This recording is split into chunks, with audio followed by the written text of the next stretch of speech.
Hey there folks, and welcome to the next GT7 weekly challenges of September week 2, and we're at September 12th to September 18th. Starting with the Sunday Cup Classic at Autodromo Nazionale Monza, which I am driving the Volkswagen Beetle, in other words the Volkswagen 1200 1966. Which, yeah, I hope you like that transition, because yeah, I've been decided to spruce up the weeklies with some new transitions here and there that I kind of technically did with tryouts too on top of it. Matter of fact, one of the recent tryouts has it. Sure to check that out as soon as you can. A little different. But yep, I am driving the Volkswagen 1200 at a microcar speed, so in other words 125 miles per hour. Although I will say loosely 125. I'm going to consider this a special because the thing is, by gears of tightness, it can't hit 125, but if you loosen the gears, it can hit 125. Really weird saying in that matter, but at the end of the day, I take what I get at the end of the day. And to be honest, I just allow it. It's like, if it's tightened gears, it's fine. If it's not tightened gears, it's not fine. Or, you know, it's fine. So, it's fine as long as it just hits 125. And not faster than 125. So very low on the 125 reach. I figured that. So that way it can't really hit 125. Or past 125, so it's like. So yeah, that's my restriction to the rules of the microcar, because the microcar is going to reach up to 125 in tightened gears.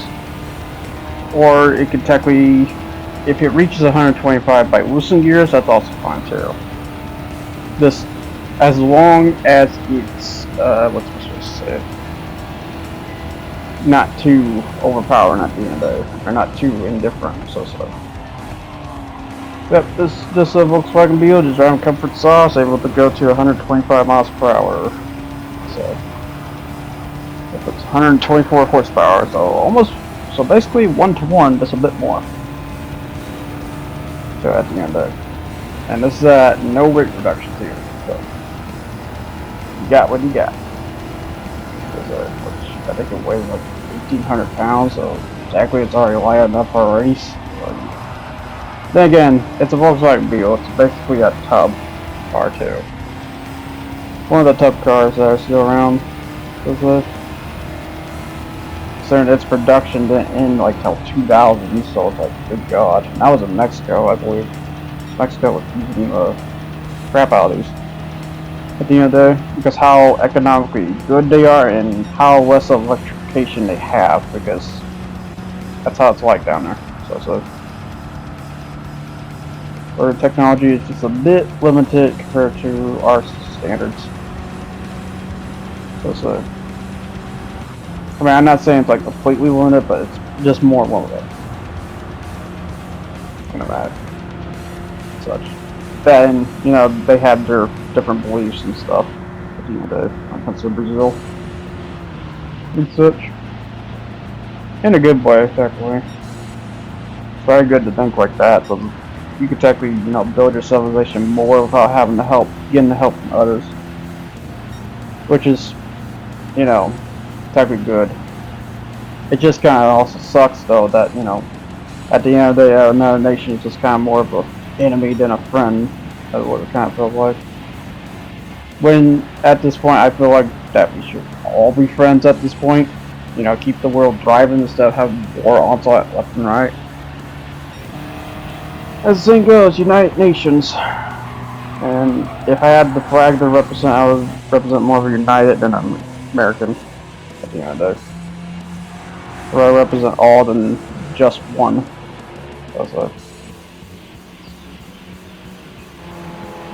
The only problem is I'm not multilingual, so you know. English is my only preference. I know a few words, but that's not much. What do I say? Now to driving the rest of the way to the Monza. Which, yeah, I gotta say, there's one thing I don't like about this Beetle period, it's the muffler. That muffler, I do not like how that muffler's positioned. It's a very weird muffler position. I don't know why it's just not a shootout instead of a weird shoot up, because I had to say if Rainbow gets into that. So I don't know why it's a shoot up. A shootout. It's weird. Weird design, I guess. I mean, if it works, I guess it works. I guess it's very weird on that matter. I guess that's how it was. But that's it for basically the Volkswagen Beetle. Now onto the Japanese Clubman Cup 550 at Alsace Village Reverse, which I am driving the Mazda Atenza 2015, a car that's kind of like under the radar, but it was there for sport reasons. But now they have the Mazda 3 to kind of replace the Atenza, even though I still kind of like the Atenza a bit more at the end of the day. But the Atenza is a very weird car because I have this at people's speed, which is 155 miles per hour, or you know, Germany's speed limit for Autobahn cars at this point, 155. So, or you call it the Club Cup. I've been thinking about calling it the Club Cup anymore.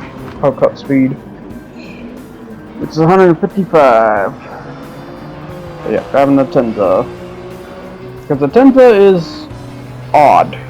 I'll say I didn't really look into details. I should have looked into details because it kind of makes me think it's a diesel car, but I'm not sure if it is or not.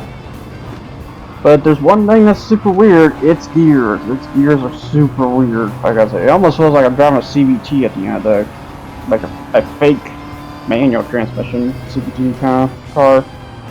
But I know that's not the case. I wouldn't think that's the case. Got a lot of technology though. Like I said, like heads-up display, got entertainment. A lot of dashboard stuff. Good God. Inside. You get the Lancer Evo 8 or 9, one of the two. The bad part is they look the same. That's the bad part about the Evo 8 and 9 MRs. They look basically the same because they kept with the same grade. And then we got a Fairway Z. Yep, that's the 370Z Shark. Have the Shark in here. We got the Sprinter Truno up front here. Except that's not a normal Sprinter Truno. That is the initial D one, or that was some guys made it one. That is also based on the initial D, or based more to the initial D, because the guy who made the comic, that's his actual car right there. This that is the guy who made the initial D manga car right there. So in case you're wondering, that's what that is. So it's technically not the straight up initial D car, but it was the basis to the initial D car. At the end of the day, and considering how crazy it is for the RPM gauge, it's one of the craziest RPM gauge cars, period. Sprinter Truno is. You got the RX-6 RZ and a RX-7 Spirit R. We're apparently supposed to get the older RX-7 eventually, which honestly good, because I bet a lot of people do like the pop-up ones, so I don't blame them.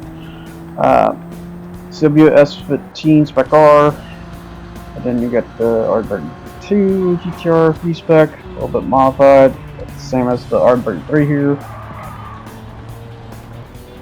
And then you get the, yeah, I think it's the Lancer Evo 8, and then GR Super RZ. This thing is trying to get up there, which I'm not surprised, that car is pretty fast too. And you get the Shark. It is the 370Z, because yeah, apparently the 370Z is based off a Shark wheel. Apparently. Oh my.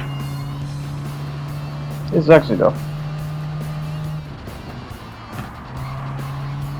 Yep, so that's driving the Atenza, which is a car that it's weird because it hits technically just pedestrian speeds, but you can tune this to be very high in terms of performance. So it's a very outstanding performance car. The other crazy car too that you can perform pretty well or performance up to is the Toyota Crown too. The Toyota Crown's pretty crazy too as well. But the Atenza is like one of the, I would say Atenza is a bit lower to the Crown. The Crown's a bit higher on that margin. Atenza's pretty good otherwise, I will say, for a alternative car. If there's one problem I'm noticing, it's a heavy car. 3,500 pounds for a four-door full sedan, I would say. That's not a regular sedan, I would say full sedan. Because there's compact sedans, then there's full sedans. That's a full sedan. This compact sedan, I would say something like the Preza WRX, where a full sedan is a WRX of the later years. And such. And then the last lap here in the Alsace. Also got the NSX Type R 2002. You see the last of the NSX, or newer NSXs. And I say somewhat because we do have the special promotional special NSX R they could add in the future, but if there's one big problem about that car, that's going to cost like $1 million immediately, because that car is rare. Even though it's got a fake roof scoop. Because yeah, they wanted to add the GT500 roof scoop, but they didn't want to add the whole air intake bonus to it, so instead they just make a fake one and put it on the car at the end of the day, which is, not gonna lie, that's just stupid. Too bad that's not an actual roof scoop, because that would have been better. Yeah, just passing the fill up because everyone's getting blocked by this stupid electric car at the end of the day. Because yeah, I'm sorry, this thing sucks. I am not going to hold back of saying crap to this car, because this car just sucks. I'm not going to lie. And I didn't want to really say it sucks at the end of the day, but it just sucks. It's the worst part.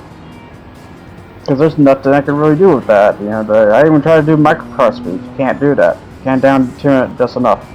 It sits at 146, which is a very bad spot for my case, because I can't do people speed with that. I can't do microcar speed with that. I think I could do PP ranking at best with that. It's not gonna be fun, but I could try. So it's just in a very weird position. I do not like or even improve at the end of it. It's not good. It's not good at all. Yep. So yeah, on the Alsace track, which yeah, still kind of one of my new favorite tracks I come to love even more because of its baking turns and stuff. It tries to be unique at the end of the day. Very good track overall. And great for I would say for standard times here. I would say more of a 800 pp car. Some grade 2. This grade 2 is how it blasts in this track. Something like this, not really. It's kind of weird driving in reverse though at the end of the day. This is one of the weird tracks to drive in reverse. I would say I would drive down 4 instead. It looks better. So to the special event, because we do got a special event on this one, which is the Honda M1 RS 1 series. WeatherTech Laguna Seca Raceway. Yep, I am driving as what it says. Honda M1 RS 2022. But not just any Honda M1 RS 2022, because I wish there was an empty slot for this. Instead, I am driving a M1 RS based on a new K series I might do in the future. It's based on 125 miles per hour, which is basically the same as the microcars. The difference is you keep the wide body, because I will say I tried to drive this without the wide body. It was kind of weird. I might do that next time when the M1 rolls around, but I just want to show this because I am going to post this vinyl sometime soon here. I forgot to post it right now, but I'm going to go fix that. So here's the vinyl, in case anyone wants the vinyl for the Sparta. The M1 RS Sparta. So enjoy. Now back to the race here. I will note I did add a bit more detail to that. I still feel like I should probably add decal on the hood, but it is what it is, honestly. I think I add enough. I felt like I had enough. If I didn't, then I'll add a bit more. But anyways, so the M1 RS Sparta is all set, basically. I just forgot to post this one. I forgot about that. I think it's been like 2 updates too, is the worst part. Or maybe 1. No, wait, no, it's gotta be 1, because I think this was with the Koshki, if I recall. Since then, because if I recall, they had the K event for the this car for the Nürburgring. So anyways, off to the special event here, which is probably like maybe the last special event for this, perhaps. I'm not sure. And such. Let's see all the special M1 RSs. We got that one. Although if I had to say, I think I like the retro one a lot more than that one. That one's a bit basic for the orange one there. Just a bit. I feel like it needs a bit more spruce to it. Where the retro ones just look better. That doesn't mean they perform better though, because yeah, I noticed like all these ones are up in the front. That's my part. They don't look better, but they do drive better.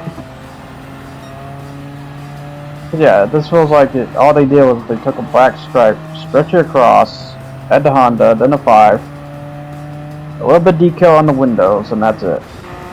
That's all you did. That's the thing, guys. At least I had a racing net. Fake racing net, but it's a racing net. Yep. So yeah, I'm gonna basically blast through this competition at the end of the day because it ain't gonna take long. Because I will say this is like, I don't know, sitting at 450 pp, so comfort sauce. Probably could have done much faster with racing hards, but yeah. Wait, did I do comfort sauce or sports hards? I can't remember. Might have done it with, I think I've done it with comfort sauce. I think I'm not too well here. Once I get back to seeing the other cars here. Yeah, here's all the balance of the other ones in case you want to see it for probably the last time. It's probably the last time they're going to be doing this. So something to know. So if you haven't done the M1 RS event, I would recommend doing it. It's kind of fun too. But sometimes you just want to sit down and drive a small car. And this is a fun small car, especially with the 4 doors, shockingly. That's the shocking part. And then how much I noticed the difference when I was driving the stock to the wide body version. It's a big difference, I gotta say, because when you realize how much they stretch it as big as a 05 Mini Cooper. Don't realize. So I'm surprised it counts as a K car after this at the end of it. Because I don't know if it really should count as one when the wheels are stretched out like that. But if it is what it is, it is what it is. It's kind of weird. I don't know. But I know why they did it at the end. To prevent some rollover. Unnecessary rollover. So good thing they did that, because yeah, the M1 is a tall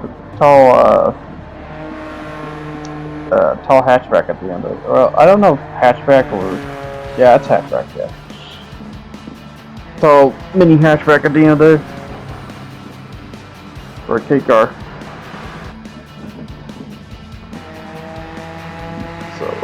I think if there's anything else to mention, if anything what Honda plans to do next is electrification for this. Which, you know, I would think that'd be also bad, but then I come to realize that might actually be good for small EVs instead of regular EVs, because regular EVs were just bad. I wonder about small EVs on that matter. I do wonder. I do kind of wonder if it's better or not. At the end of it.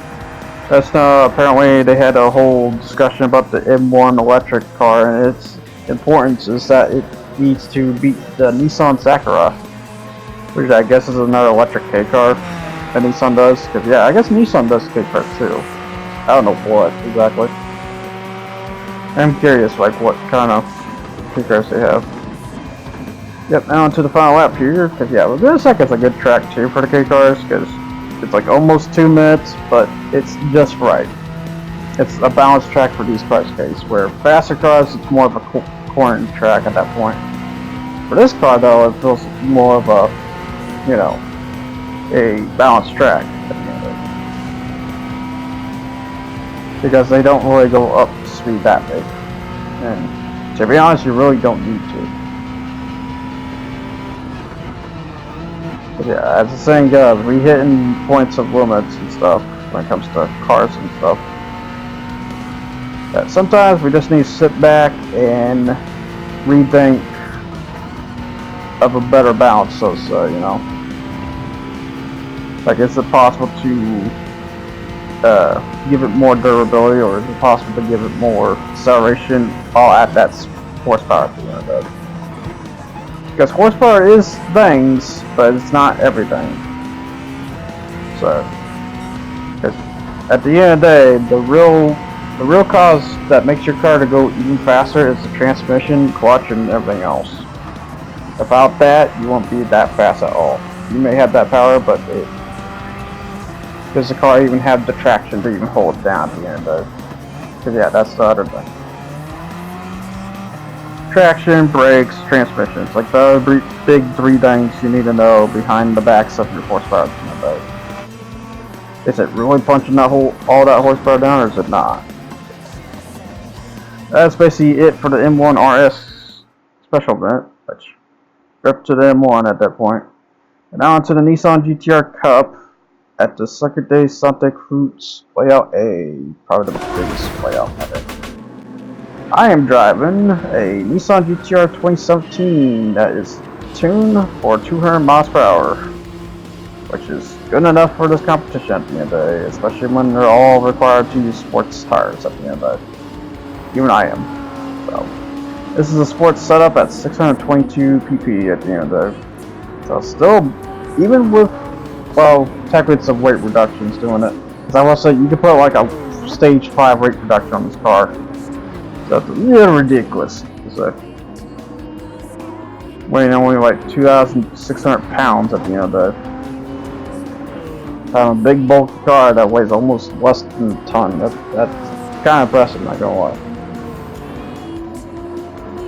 Yep, just driving the R35 GTR 2017, which they have plans to release the 2007 version of the GTR, bringing back the first R35, which is technically good because you need to have origins besides the mid-train versions and stuff. So I think the T-Spec kind of replaces this one, while the Nismo is its own specialty, and then you have the base model one. So it is what it is. So I think that's how they're implementing that at the end of the day. So this may be the last time you're seeing the 2017 GTR, perhaps. Maybe when it comes to the next entry of Gran Turismo, perhaps. Because I will say, there's some cars that are probably going to be gone the next time, because either due to license reasons or the fact that the other one just utterly replaces that one at the end of the day. And I think the T-Spec premium one might replace this one at the end of the day. And I say might. I don't think it technically probably would. It's probably a possibility that this one might still stay. But it's definitely, I would say, 60-40 what might on that matter. Because I kind of just don't see a reason not to keep this one. Besides, maybe because of the trim looks to the body, because I don't know how much of a difference it is to the 2007 to the 2017 one, for example. Because I'm not referring to the 2024 one. That has a big change, which is the front there. It has that weird lip going on there. I'm not sure a lot of people like or not, but as the saying goes, if you like the 2017, you make sure let Gran Turismo know you like the 2017 one to keep it around. This is the one I would say is the most debatable model to keep. One of the most. But yeah, we got the R32 GTR Skylines, R33s. But yeah, this is all GTRs. Oh, the GTRs. Even though it's kind of funny, you could take the old ones, but not one of these guys are using the old ones. They're just using the basically all-wheel drive a Tesla ones at the end of the, which is the R32s, R33s, and GTRs. And it shows, because you can just see a whole separation gap between the old ones to the new ones. It just tells you how much advanced the R35 is. Because yeah, I will say, if there's one good thing about the R35, it's very advanced so far in terms of performance. Heck, this is like 374 horsepower, and it could hit 200. That's very fast in regards. And a very high acceleration too on top of it. Yeah, this, by advanced technology, Nissan really went crazy with this car at the end of the day. that they wanted to make the hypercar, which is the Nissan 2020 UGT car. That was maybe apparently the RD6 there, maybe. Which I hope that was the case and not the weird other one they were trying to make, the weird boxy looking wedge time travel looking car, or time attack looking car, because I hope that wasn't the case, because god, that was an ugly looking car. The 2020 looks a lot better in regards. And also, you know, look like what was the future for the R series, which was go into hypercar territory. Because the 2020 kind of did hit that margin, it's not a whole lot. It's actually too bad you can't turn around and just use the 2020 for this event. That would be kind of cool, because I would have otherwise. But then again, they might not count as a GTR after all, they might just count it as its own thing. Maybe count it based off the other R series, because they have 2 R series, just say. I'm trying to recollect what that R series was. Man. But basically it's the pan cars. One for her too. Like the R90, I can think of. R91, R92, stuff like that. So I'm thinking stuff like that at the end there, which besides generation number, I'm not really sure where the whole R name came from. That's the only thing I'm kind of stumped on when it comes to the Skyline's name in general. And then, you know, I'm saying Skyline, they dropped that name altogether when it came to the later R35s. Would be kind of cool if the last R35 they have, they call it the Skyline Edition. Just you know, homage it and, you know, tie it back in that it's a Skyline at the end of it. But if they did what they did, they did what they did. Then again, they probably wanted to keep the Skyline as a FR while the GTR became the all-wheel drive component of it. Which is weird to say because when it comes to the Skyline of nowadays, which is essentially the Infiniti G35 or something like that, or if you look this up, Skyline 400R, besides the older 400R, there's also the newer one. And that newer one is basically shares the same engine and transmission with the Fairway Z. So that's probably the reason why we don't have that Skyline. For particular reasons, I will say. But I will say there does exist another Skyline besides the GTR. So it's just kind of fun on that logic. And then not only that, that means that the Fairway Z is technically a Skyline.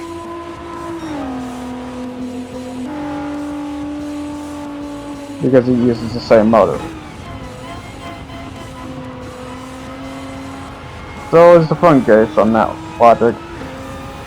Yep, now on to the final lap here, because yeah, this track is big, so it takes about 3 minutes and 30 to do there.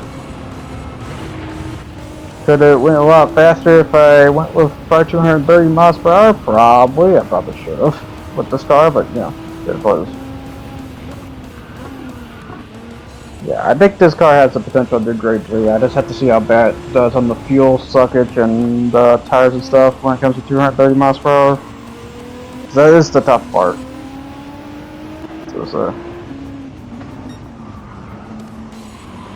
probably the one risk I deal with when it comes to that. Because, for example, on the last event here, I dealt with one instance where I was going to use this car, but due to fuel suckage and how bad I had to lean it and how, what's the other saying? I think the tires were fine. It was just the fuel. Because it was, just to say it was a VGT, but it was one of the powerful, good VGTs that we have. Because I will say, I know people crap on VGTs, but there is some really good VGTs though. There is some really good ones that they still have. And one of them is, technically I think either his kid made a wood sculpture of this car, or he made a wood sculpture of this car, because the kid wanted the car at the end of it. But to reference that, that's about it I'm referencing. Now onto the final up here, as you just see dashboards of cars, because this is a long race. It usually takes 10 minutes. And you know, when I do 10 minutes, then I just show the dashboards of cars. As well. But yeah, all Skyline's dashboard seems to be very basic for the most part, except when it came to the R34 and R35, where they add the infotainment and such.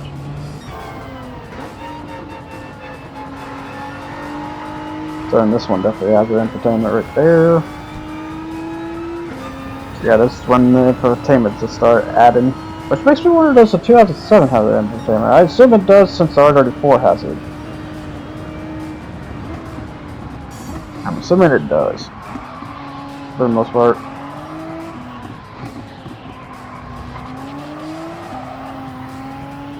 So now the race to the victory at the end of the day.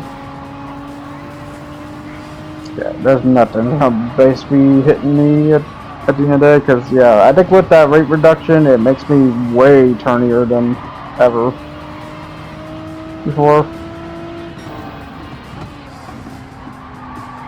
Like, I think I'm basically hitting like grade 3 turning potential, I would say. Probably slight offhand, but yeah, it's like up there. Well, hitting 200 miles per hour, so I just have a high maneuverability over these guys at the end of the day. If anything they're gonna beat me on is just straightaways, that's it. That's really about it. But that's basically it for this event here. But yeah, basic event, not the greatest. Must say. And now on to the last event, which is the World Touring Car 900 at Circuit D Spa Fricker Traps.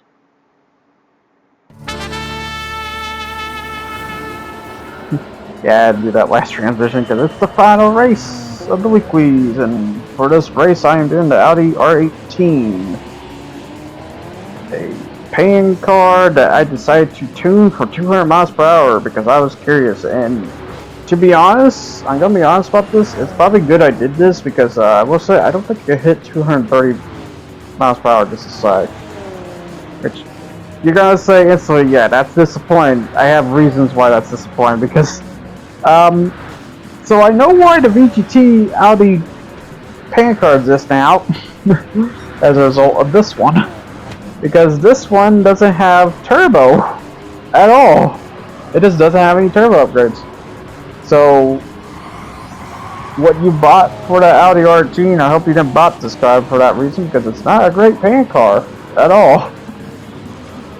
I must say. It's almost like as if it's like grade 2 performance at the end of the day.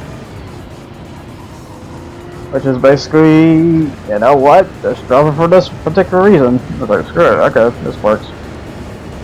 It's good hybrid technology too, because yeah, that thing barely ever drains all the way down, too. But then again, 200 miles per hour, so you know, it's not really gonna go down that quick. So, yeah, I just played fair, do racing hard tires at 200 miles per hour, and that's basically about it. Yeah, they're just great too. And I would say by times I'm slightly quicker and I have better fuel at the end of it. Which I'm not surprised, because these fan cars are much lighter than the grade 2s, as you see in front of you and around and about. You know, I will say I think the World Touring 900 is like one of the worst World Touring competitions, period. But it is what it is. So because my biggest problem when it comes to the grade 2 category is that they don't really separate the grade 2s that much. Like, example, I'm just gonna say this, I think the 2016 GT500s need to be grade 1s because they are way faster than the 2008 GT500 cars, because they're just a lot slower than they are to the 2016s.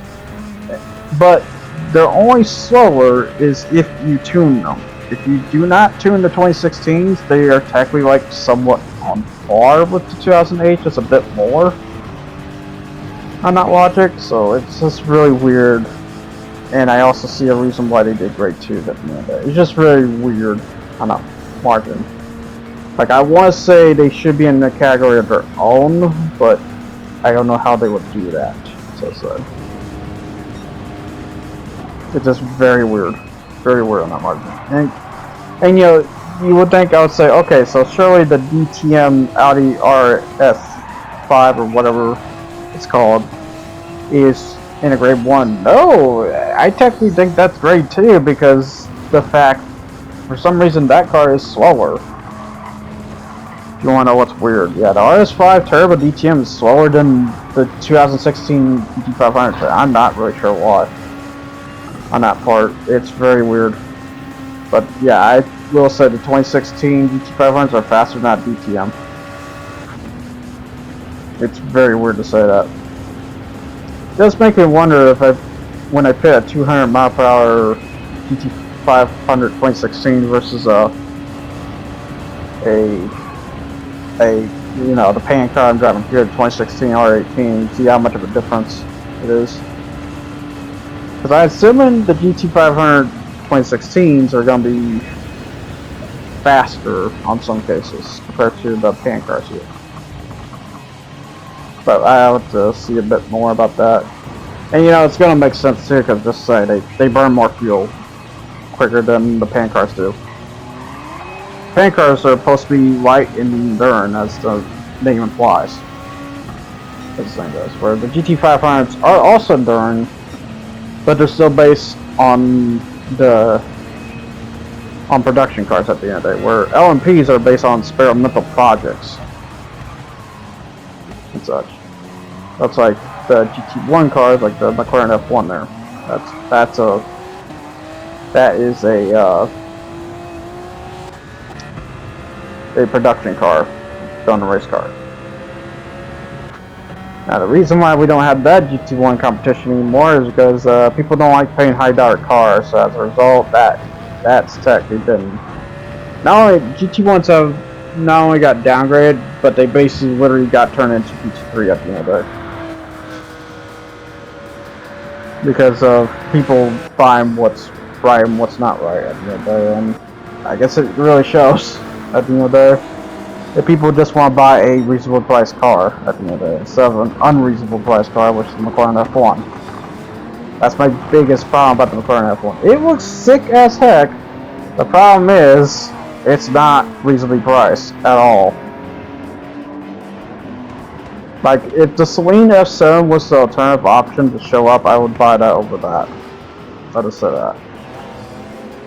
The Celine F7 is just much better in regards. It's not only you get a Mustang V8 in the motor, you also get technically faster performance at the end of it. And even faster performance. So okay, I hope to see the Celine F7 sometime soon.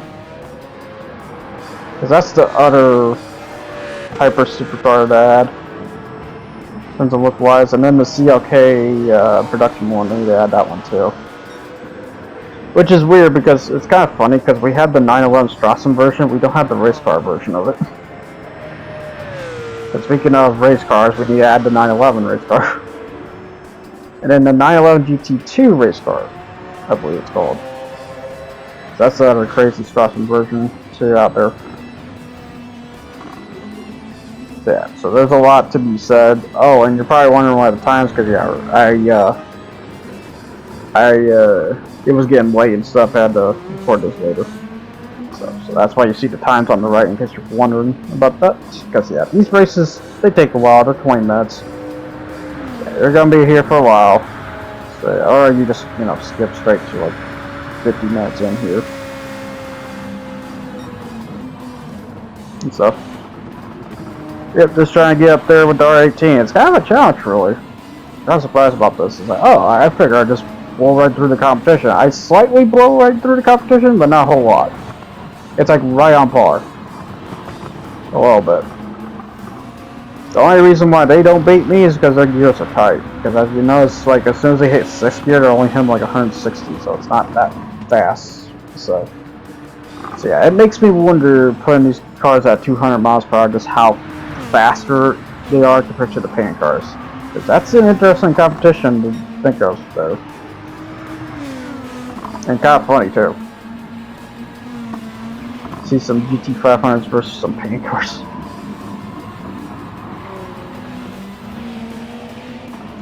I have the whole league to set up in the future when it comes to our mile per hour. I will say I think the mile per hours might just replace the whole PPs in the future here. I've been thinking a lot on that. It's like, you know, I come to like the miles per hour ones a lot more than the PP ones, so I might drop the whole PP altogether at some point. I'm not sure. Like, once I'm done with 650 PP, that might be the last one. But I'm not sure.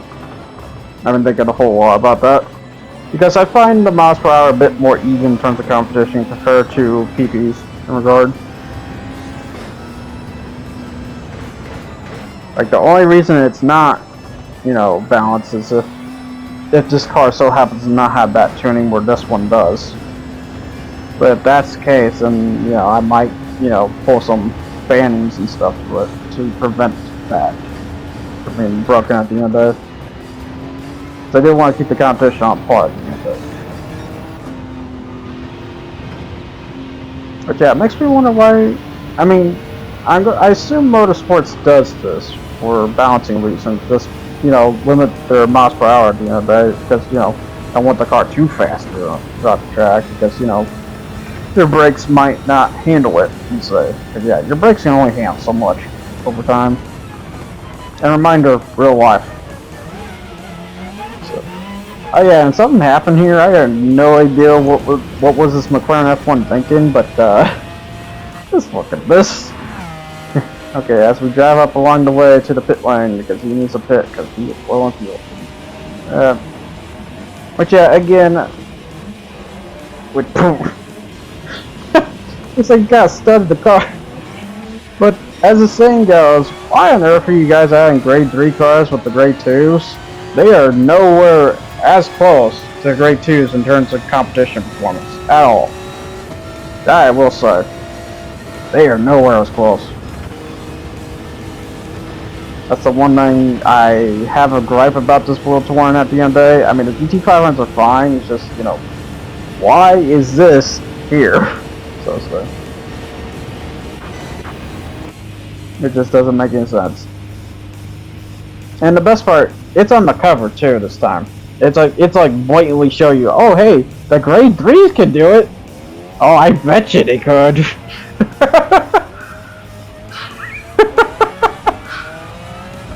Big old fat thumbs up as it goes down like an airplane.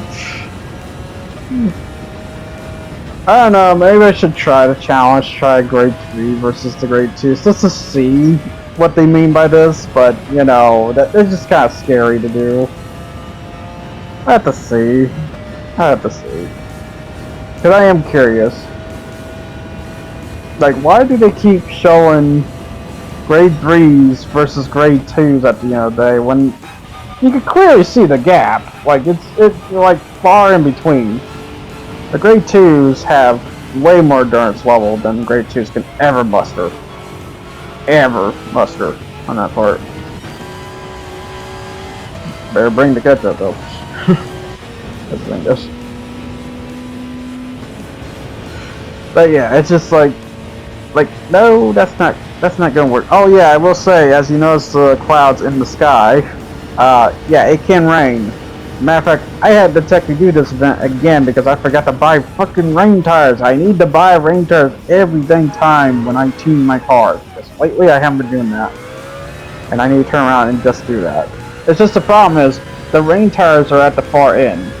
So I just kind of just want to buy the racing hard tires and keep those on. Because they don't say, do you want to equip the tires? And I would have reference of that. But no, instead they just auto-equip as soon as you buy it. One of my gripes of the when you buy it from the store, is make sure you have to buy your tires in order of which tires you want at the end of the day. Because yeah, sometimes I'll buy all the sports tires for one car, sometimes I'll buy all the race tires for one car. You know, I'll keep it customizable and such, if I need that customization or not at the end of the day. It's just, you know, it's a frustrating mix. But yeah, I think it did rain a little bit, but it didn't really rain a lot. Because of course, then it decided to not rain. Dicks. Freaking weather gods. Yeah, so far I passed the whole competition at the end of the day, though. Except here's the thing, I got picked here in a bit. But I did decide to give a, I don't know, I technically can't say cheating because the RCF is using medium tires. Why can't I use medium tires? Or maybe, oh wait, no, it's not the RCF. I think it was the RS5, probably. I was using the medium tires. So I just turned around and put medium tires on. Because I was just curious with the racing hard tires, like, oh, surely this is competitive, right? Yeah, it's still kind of competitive, but I know seeing that they, because the problem is, I would love to be on par with the competition. The thing is, and my biggest gripe, irritation when it comes to Gran Turismo, they also don't like it when you're balanced with them, because then the AI has this crazy rubber band to suddenly just push up more than they ever should. It is not limited on that push. Like, it does way more than 100% push. If you want to call them out on that. So but yeah, it's kind of weird the pit lanes are like that too on top of it. Yeah, they have like 2 additional pit lanes. They have the short pit lane and then that long one, which that long one I believe based off the old times. Or that's the newer one, I'm not sure. It's very, very confused. Because reminder that Spa-Francorchamps has like a endurance layout. I wonder if we use that pit lane. Probably does. Because I think that's the only thing that's different between the regular Spa to another Spa. Because they added another Spa layout at some point. Which was like the last track thing they added so far. Since then, because yeah, of course, as the saying goes, and people demand it, more tracks, please. Even though, as I sit in terms of tracks, I kind of think it's fine, but I know a lot of people can really change me over on that. Yeah, so let's say I'm like 45 to 55, so I'm not mad.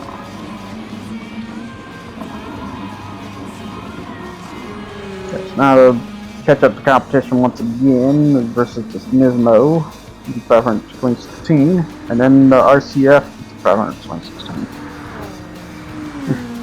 Yeah, that RCF was being a real irritation. But good guy, he's quick. Yeah, I was kind of wondering what laps he's sitting there. I need to re-look at him.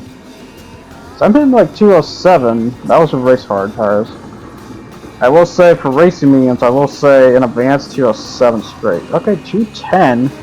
So I should be able to pass him eventually here real easily.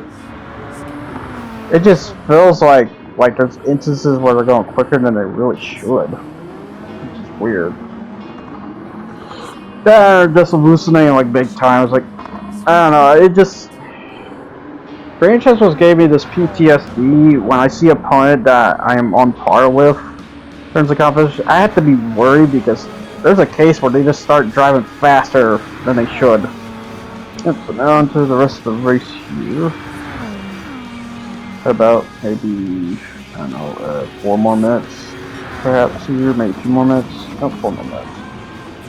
Yeah, that's the problem about this new event, because yeah, this is also a new event too, by the way, that was for the, apparently the Chevy CX VGT car. I don't even want to talk about that disaster, to be honest though. Stupid hybrid system. Hey Chevy, you know what has a better hybrid system? This thing. This R18 has a better hybrid system than your crappy production ass hybrid system. You should went with the Le Mans boost system. Because yeah, I will say to this day, I think the Le Mans boost and hybrid system is the way to go for hybrids. If you want a racing potential. Because basically that Le Mans the hybrid system basically boosts you till you hit a certain point of speed, which is like 130 miles per hour, I believe, which is not only, you know, probably a balance to the cars, but it's also a technical boost to the car at the end of the day. It's a very weird saying, but at the end of the day, you are granted more acceleration, which is what people technically want in their cars at the end of the day. And so yeah, I would say if you want to build a production car, I would say build it in minds of the Le Mans boosting style. in case you want that extra acceleration right then and there. And more traction, technically. So I think that's the way to go when it comes to the hybrid systems. So the other case, I could say it's the NSX, because the NSX hybrid system was pretty good.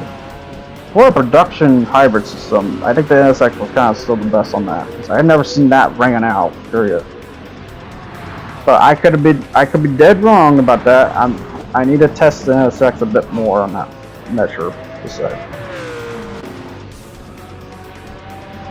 But yeah, just looking at the other grade 2 cars. Yeah, we got the GT1s, got the old GT500s, and then we got the somewhat recent GT500s. It's kind of weird to say because it's actually we need newer GT500s because it's been like almost 10 years of a gap now. I gotta admit, I think the RS5 is the most newer one. I think it's like 2021, if I recall. I have to look at the name. Well, I would love to look at the name if they didn't cut it off. Yeah, that's the problem for these long, exaggerated names. So honestly, the NSX concept is just being called the NSX GT500, but whatever. So it's a, you know, cut the butter of name. You don't need a pathful name, you just need a name. So, I mean, look how simple the Audi's fan car name. It's just called R18, no turbo TDI, you know, bullshit, you know, in the name. It's just called R18. Now, I will say, if to say a preference by engine style, I guess you could say R18 diesel, but you know, that's probably the one thing I would add what kind of engine it is, because Audi's a case where they use diesel motors. I don't know if this is a diesel or not. I have to look at the notes on, or relook at the info on this one too. I think it is though. I think it's a diesel hybrid, which is very unique in regards to itself. If not, then it's probably gas powered. It is what it is. I'll take it. So now onto the final lap, but yeah, looking at the time for the race medium tires, not much of a kind of difference between the race hard tires. Because yeah, 207 straight instead of the 207.7. Yeah, not that technically that broken. Which is weird. Yeah, this is a car that can hit 200 miles per hour. It just really kind of doesn't show it because I think most of it is drafting to get that 200, I will say.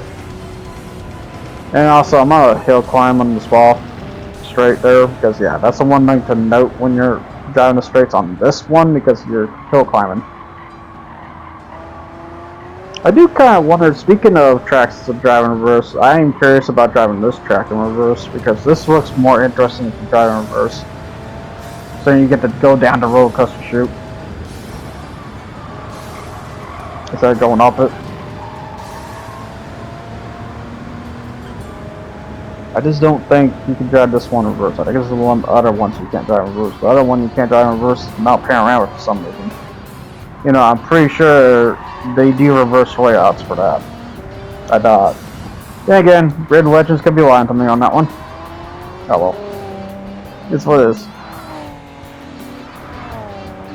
Yep, so now just drive this victory. It's kind of effed up too, because Grid Legends is one of the racing games I did a platinum trophy on. Which, not gonna lie, I didn't really feel like I wanted it, but I did anyways, because it's like, you know what, I just might as well just go for the extra push. Because it is interesting about that extra mode, because, yeah, a lot of people talk about the career mode, but the one mode you should really look at, though, is the multiplayer mode, because that is a very interesting mode. That's probably the good of Grid Legends a little bit. But that's basically it for this race. Alright, so what rewards did we got? We have a 4-star ticket from the Mouse Daily. Which I got a grade 4 K-Man Motorsport. Which I think this is one of the real ones too. So, K-Man grade 4 Cut Sport car. Yeah, because they don't have. I don't think they have a 911 grade 4. They just have the K-Man, which is fine. K-Man's a good car. And just money rewards. That's all you're getting. I will note that Spa Frankenstein does pay $300,000, so not bad at all. Just not great either. But that basically wraps that for this weeklies. Overall, I would say maybe a B or C. It's pretty good. There's weeklies on this one. It's not that bad. But here's the car I would have drove for the 900 if it wasn't so gas hungry, which is the Lamborghini V12 VGT. So, oh, and I will note too, while you do see these cars at the end teaser, I will still try to use them any way I can. But for now, it is what it is. What it is. So until then, people, I'll see you guys all next time. You guys take care and ciao.